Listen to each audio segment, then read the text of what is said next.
Alrighty, I'm underneath the car now, and there's the engine. Here's the cat, and right in front of the sway bar is the rear engine mount, which you can't really see, but this is the bottom stud. 15mm. You'll need a deep socket, probably because I don't even know if you get a wrench up in there, but a deep socket gets it out pretty easily. And this heat shield that if you lift up, you can see there's two more. Now you can see the mount. There's the rubber for it. This is the top part, and this is the engine bracket. This big metal piece here. And these are both 15. Just got done tightening them. Basically, you kind of have to. You could shift this to the right to get at the left one, but you kind of have to hold it as you do the right one. But I have not been able to pull this out. So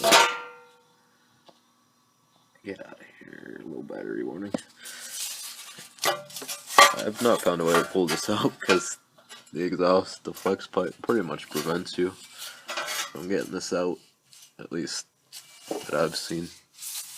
And since it was such a tight fit, if you do get it out, I didn't feel like fooling with getting back in, so I just worked around it.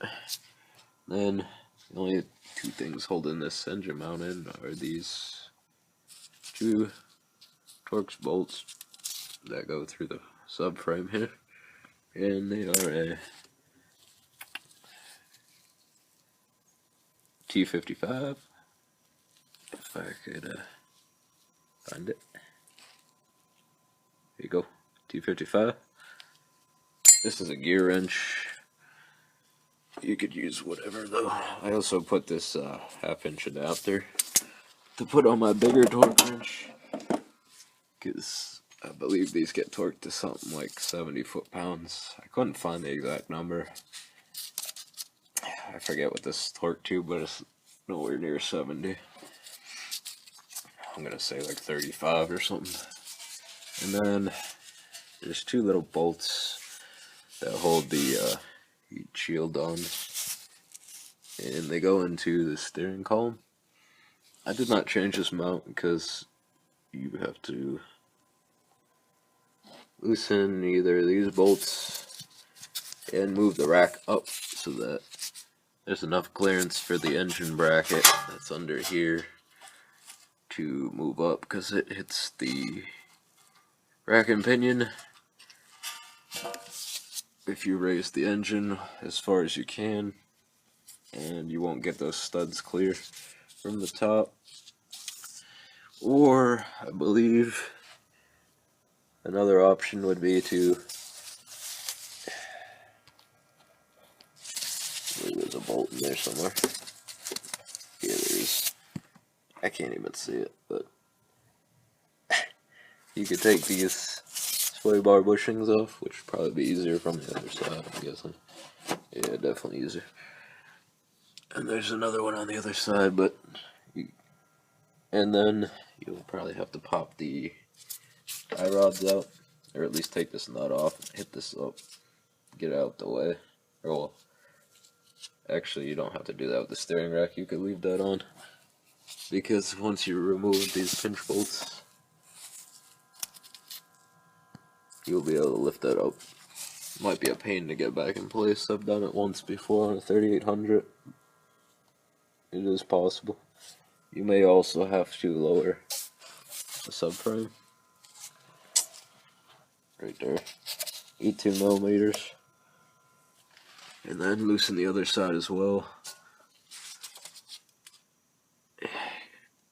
Usually I don't have to loosen these ones, but if you do, you could. And it's about the only ways I know how to get this out, but I took a look at mine, it really didn't look that bad, so I didn't fool with it. Actually, I did try and take it off, but I realized that you can't get it with just lifting the engine, so I left it go. Anyway, that's about it for the rear. Almost forgot to show you guys, but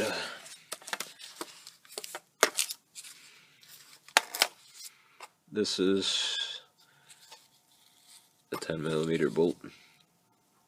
It's a really small one, and the one I already started. Where are we at here?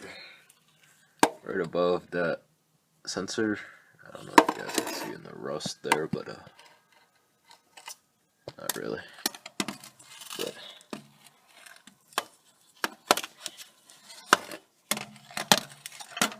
come on, get some of that in there.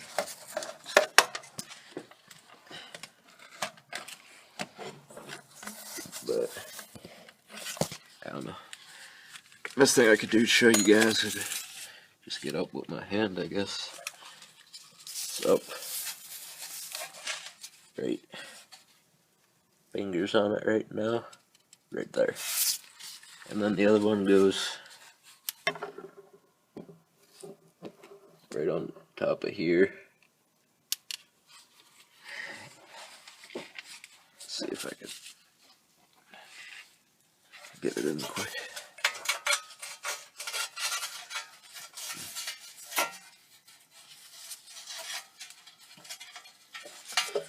Well, you get the idea.